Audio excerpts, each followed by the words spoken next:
छपिला नया दपदी बना बनावो है खेसरिया के बेटी सपनावा में आवो है। खेसरिया के बेटी सपनावा में आवेले। अरे तोरा बहनी का बुरी में केरला के लंड पेलो करीब बहन चुनाव लोग सारावा गौले बाबा गाना में खेसरिया के बेटी सपनावा में आवेले। हम माना था नहीं कि सारावा के सपनावा में आओ थी, बाकी खेसारी भैया तो कहीं लड़ा बा बाई चांस सपनावा में चल गई तब तो पेल के सारावा के गड़िया फाड़ दी हो। भाव बड़ी खाती है दिल को सताती है, भाव बड़ी खाती है दिल को सताती है ना भाई लोग। बहन चुदऊ के रखे इनकरी बहन चुदो के रखे मतलब खेसारी भैया का जौन बेटी बाड़ी न वो इनका पर भाव खाली इनकरी बहन चुदो का सूरत तो देखा जान बाबे सूरी के झाट लेकर आ खेसारी भैया के मतलब लई की इनका पर भाव खाती है। जा हो तोरी बहन चुदो भाग तोरी बहन चुदो। नींद न आता मुझे रात भर जगाती है, नींद न आता है मुझे रात भर जगाती है। बारे तोरा बहनी के बुरी में घोड़ा का लोन पेलो ना भाई लोग सारा के देखता है कौन तरह कहता नींद न आवत है इनके रात में जाके मतलब खेसारी भैया के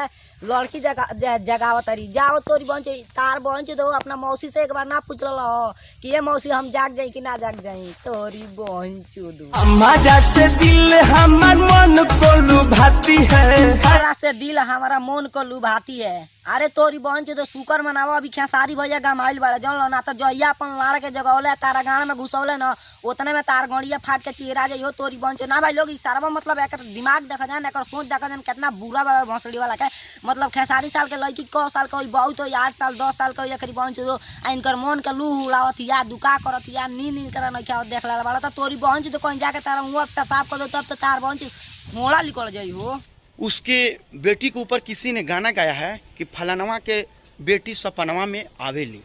हरे तोरा बहनी के बुरी में शेर नसियार पेलो हाँ गाना लिखल बाबा कि खेसरिया के बेटी सपनावा में आवेले ठीक बाबा ये गाना लिखल बा तोरी बहन चो त तोर बहन चो लड़चट के चोदल होबे का रे कि सारा त नहीं त गाना अभी नहीं के सुनले कि कहत रे फलानवा के बेटी सपनावा में आवेले। तोरी बहन चो त जाके यूट्यूब पर सर्च कर ले कि खेसरिया के बेटी सपनावा में आवेले ठीक बाबा। तोरी बहन चो हम तोरा लइकनिया के लगा के हम मतलब गाना निकाली त तोर गाना फाटी कि ना फाटी रे तोरी बहन चो बताइबे। फेसबुक पे आकर पूरा रुआब झारा ई कर देंगे वो कर देंगे फलाने कर देंगे ढिमका कर देंगे केस करवाएंगे खानदान कुटवा लेंगे चैनल उड़वा देंगे सबको सबक सिखाएंगे। अगर तोरा बहनी का बुरी में DSLR कैमरा पे लो वो केनोन का ई बताओ सारावत ना जब ऐसा गाना लिखल तो फेसबुक पर आपका रोबाम ना झड़िए तो का तोरा मौसी का बुढ़िया के मैं झटिया जाके उखड़िए का रे तोरी बहन चो ई बताओ सारावत नहीं पहले कि हमारे को गाना सुन लो ओकरा बाद से जवाब देना रे सारे। अखिया के नींद चैन दिल के उड़ाती है खेसरिया के दीदी, खेसरिया के दीदी सपनावा में आती है, खेसरिया के बहन सपनावा में आती है, खेसरिया के दीदी सपनावा में आती है। अरे तारा बहनी के बुरी में गरम छनावटा पेलो ई बताओ खेसरिया के दीदी कौना जगह तारा सपना में गई रही तारा मुँह में जाकर मुतली ना नूना भाई लोग ई बताओ जाए ऐसा गाना लिखल तो खेसारी भैया रोबाम ना जरिए तो का मौसी के जाके घड़िया चुतरा मरिए करी बहन चुत करा ऐसा रोबाम ना जरिए तो का करिए करी बहन ई बताओ जाए उनका दीदी के गाना लिखा तार तन के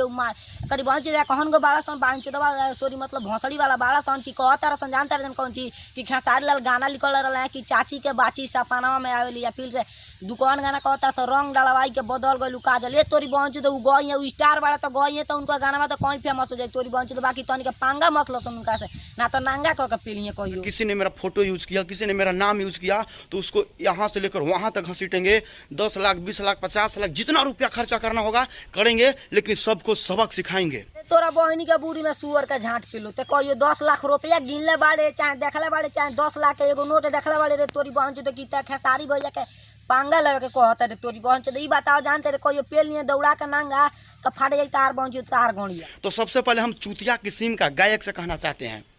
भाड़ुआ से हम कहना चाहते हैं ठीक है तुम्हारा नाम नहीं ले रहे हैं। अच्छा मतलब खेसारी भैया है करी बहनी के बुरी में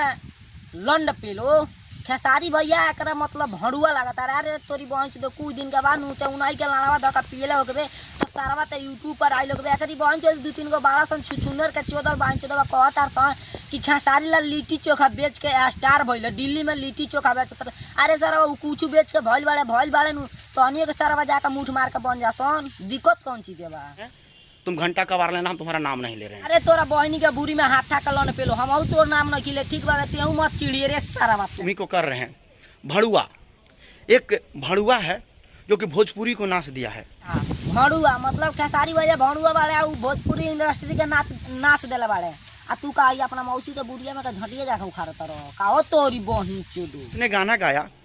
कि चाची के बाची सपनवा में आवेली,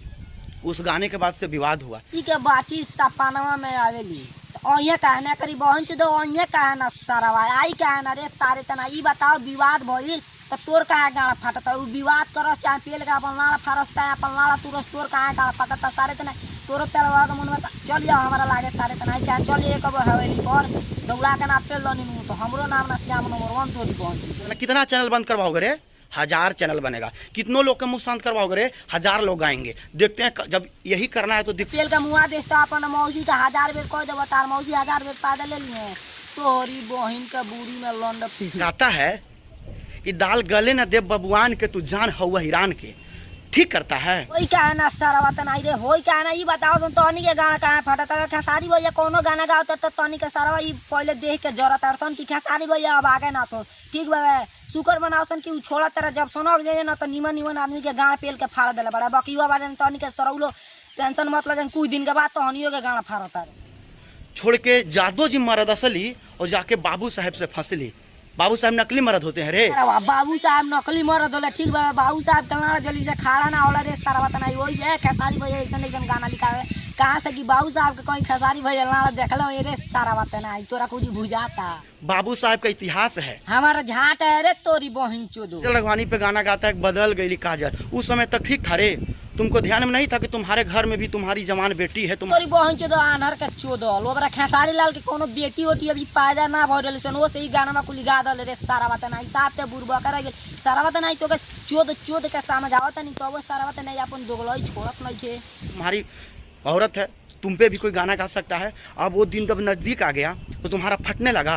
तारा का पहले के प्लानिंग होता हो तोरी बहन चोदो समझावत नहीं समझ जा ना तो अभी खेसारी लाल का लंड जब तारा गाँव में घुसी आ फाटी तो बुझाई कि खेसारी लाल का औकात बा तोरी बहन चोदो बुझाई तो बस भाई लोग आज के लिए इतना बकचोदी रहा ठीक बा मिले अगले वीडियो नाटक से तब बहुत गाँव भाड़ वीडियो के साथ भाई लोग वीडियो बना के एक टाइम मकसद बाकी आप लोग को हंस खाता ना कि के दिल के ठेस पहुंचा तो वीडियो के सीरियसली मत लोग देख के एंजॉय करे लो और वीडियो के ज़्यादा से ज़्यादा शेयर और लाइक कमेंट जरूर कर लो। तो भाई लोग मिले अगले वीडियो नाटक से तब तक के लिए बाय।